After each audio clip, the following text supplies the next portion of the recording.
So everybody's heard of Zeus, king of the Greek gods, throws lightning bolts, and is thirsty AF. We're going to talk about that last bit today.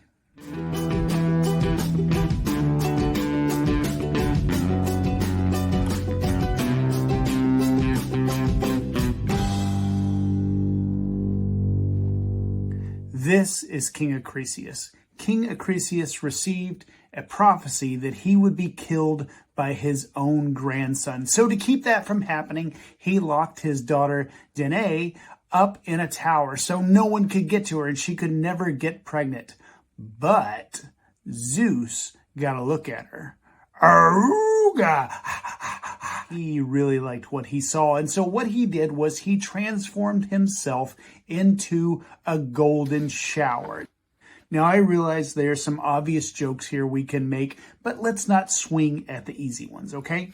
So he transforms himself into a golden shower, and he rains down on the top of this tower, and then begins to leak and seep through the cracks in the roof. And the golden shower falls on Danae's private parts, and she becomes pregnant with a child. And indeed, that child did go on to slay Acrisius. Next up is Europa. Europa was a very beautiful woman, and Zeus saw her and he became enamored with her, and he wanted to seduce her. So for some reason, he turned into a bull that smelled very good, because you know how women can't resist a good smelling bull.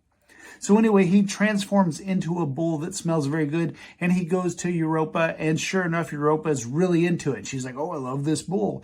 And then for some reason, they go jet skiing across the waves with Europa on the back of the bull. And eventually, Zeus reveals himself to be the bull, and they have children. And long story short, because of their union, eventually you get the Minotaur, and the Minotaur ends up eating a bunch of teenagers. Finally, we have Io, and Zeus falls in love with Io the way he always falls in love with beautiful women.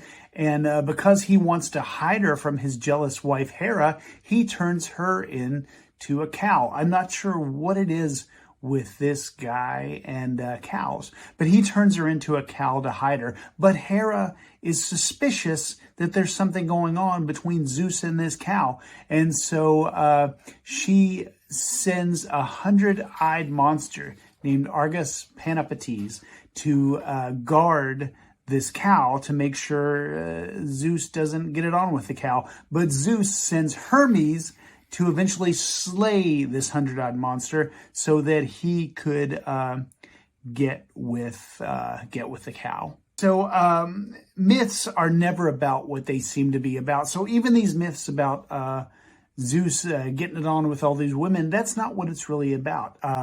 I think you could probably interpret these myths as what happens when the divine comes into contact with the mortal. And so each one of us is mortal, but potentially we each have a part of us that's an expression of the divine.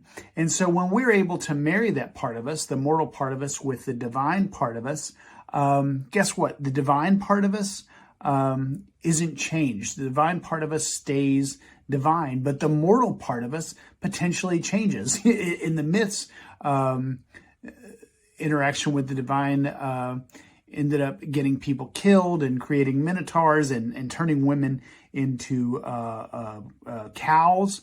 And so those may not seem like good results, but again, these are myths. These are symbolic stories. But I believe that when the human mortal part of us comes in contact with the divine part of us, the mortal part is changed.